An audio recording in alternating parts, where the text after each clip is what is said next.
Page 151, March. This is a piece of solo piano music we can play. Learn to play it for people or whatever. There's some words up there, you can do that, but I'm going to go through this process I use for learning a piece of music, and we'll talk about some of that stuff as we do this. I look it over, it's a page of music long. Now the repeat signs are going to make it twice as long, but as far as learning, there's only a page of music to deal with. The clef signs are treble and bass clef. There's no sharps or flats in the key signature. We are in the key of C major. So make sure you can do the C major scale. Go ahead and do the A minor scale too. Well, and do the arpeggios, 1 octave up and down. Probably ought to be doing these 2 octaves. I think earlier in the book they had you doing 2 octaves. But make sure you're doing the trill exercise and the tremolo exercise and the accents and the wrists. All of that is really important. Don't skip it. At 4/4 time signature, we have a pickup beat. We're coming in on beat 4, so the first 3 beats should be someplace. Now, if we look at around, we see measure 4 has 3 beats in it, and then there's a pickup to the next measure, and at the bottom there's 3 beats. See, it's in sections again. I talked briefly about sections. So up to the first repeat sign is 1 section, section A, and the rest of it is section B. Each section has its own pickup and its own 3-beat measure at the end. But you got 4 beats total, and that's what we're after. If they had messed up or something, didn't do it, we'd still play it the same. It's nice, I think, to be able to understand the theory of what's going on. In theory, it is.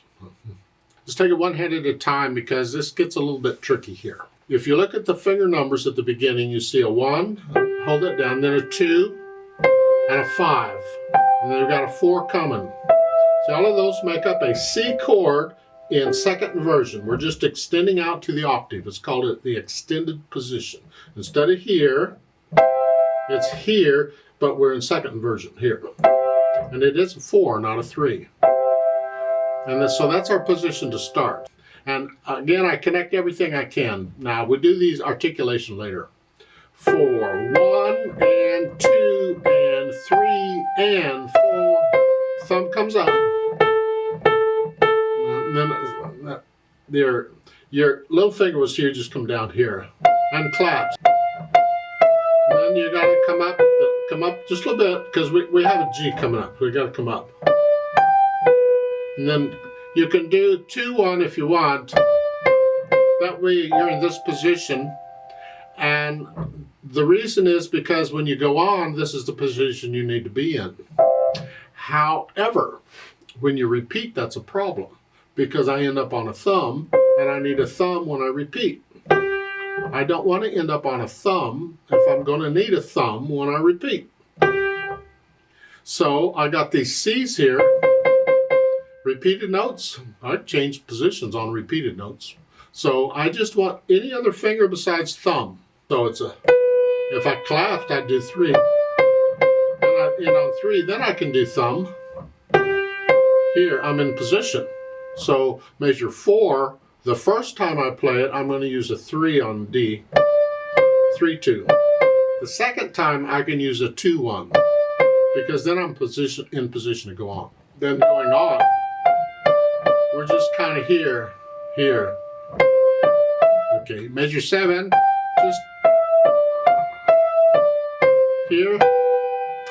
I don't recommend it. I really don't recommend that. I don't want to use thumb on both.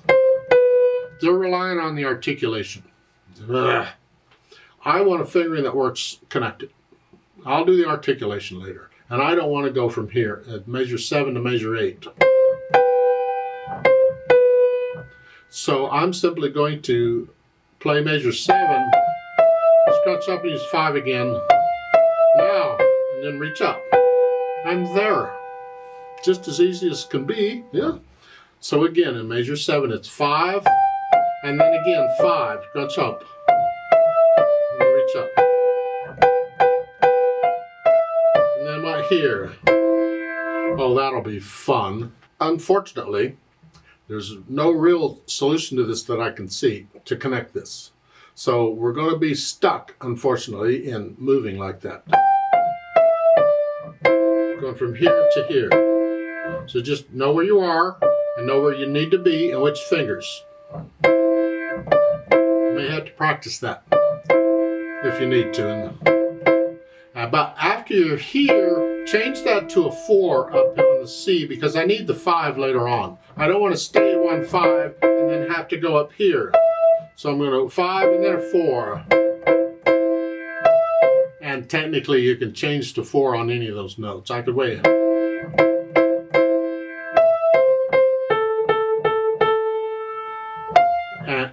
The measure 10, you have a half beat rest to come up. You can, on those A's, change to a 1 if you want. So that makes it easier to reach that. And you think, well, I have a rest. What's the deal? I like to feel my way around. And I like to be able to feel where that F is, even though I have a rest. So it's, I can still be in that position, even though I'm going to rest for a little bit.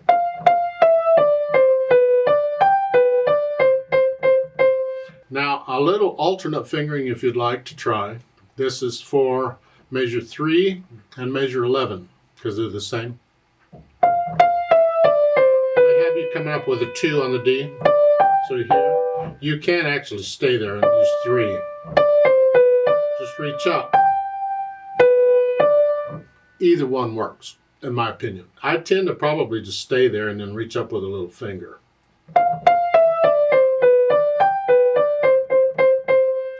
Now at the end, last measure, I recommend a thumb on the last note.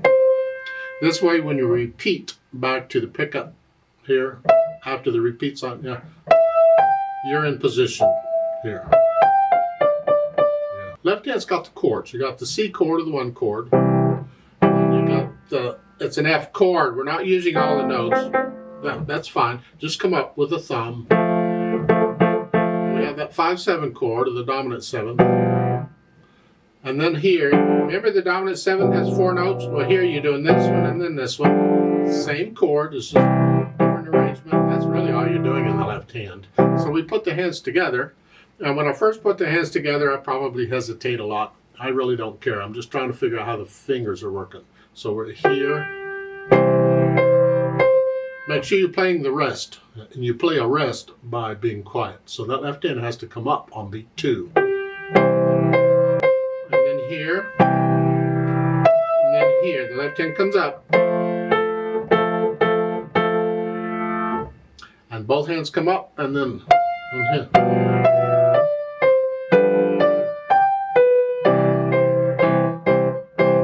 So I go through and I put the hands together. And then I go back over it a few hundred times and slowly work out the hesitations.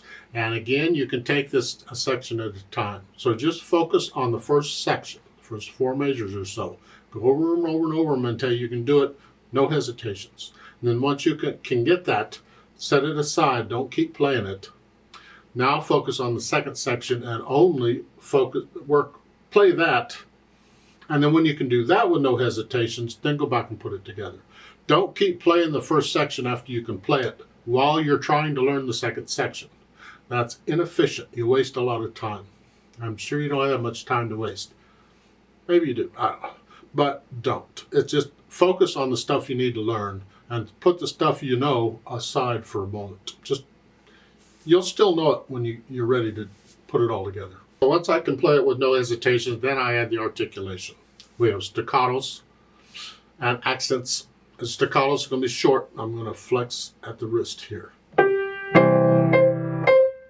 Now, just look at the first full measure. Here.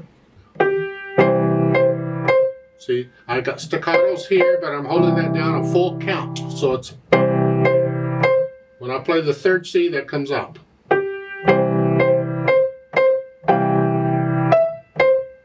Accent. Play it a little louder.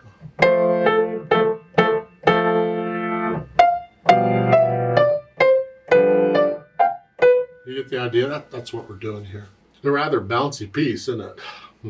Now once I have the articulation under control, more or less, then I'll add in the dynamics. The dynamic applies to the melody. In this case, it's the right hand. So this is moderately loud. That's a 4D. Whatever you think sort of loud is. The accented notes are going to be loud then. The chords need to be in the background. Somewhere in the background. Just keep them out of the way.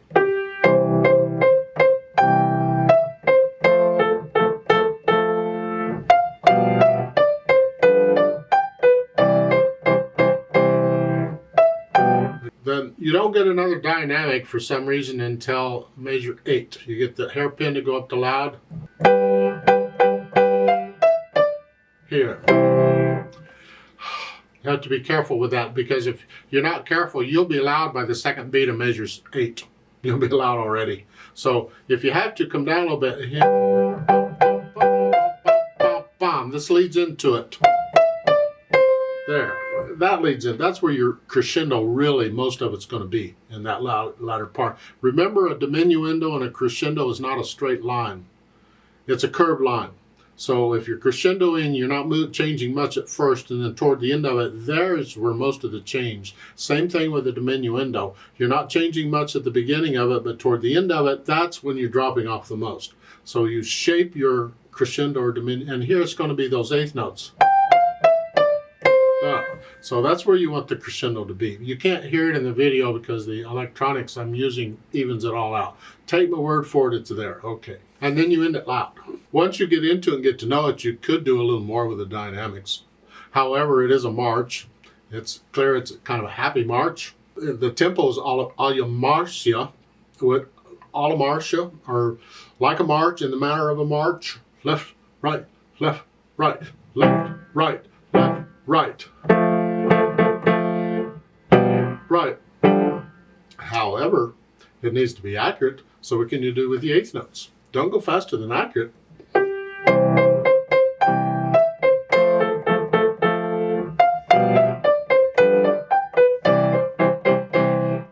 me, left, right is close enough. You may take it at a different speed. You don't copy me, I hope. Just you get into it, make it yours. Remember the natural accents. 1, 2, 3, 4. Here, the left hand throw.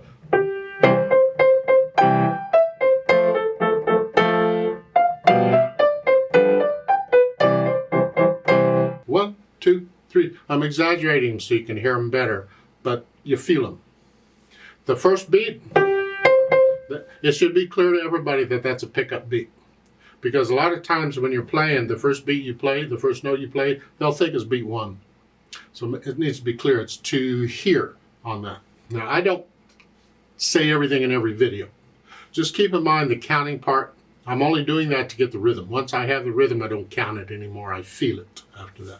So it's different people have different approaches to it. As long as the rhythm is accurate, that's what we're after. That's what I'm after.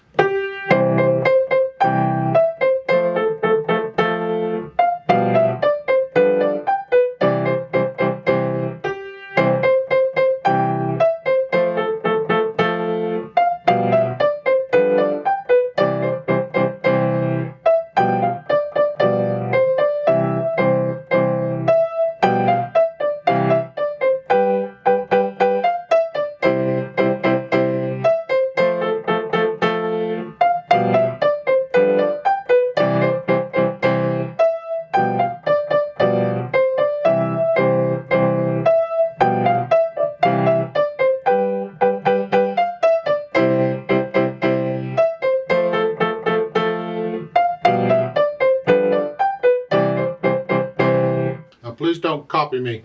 If I played it again, I'd play it differently, I'm sure.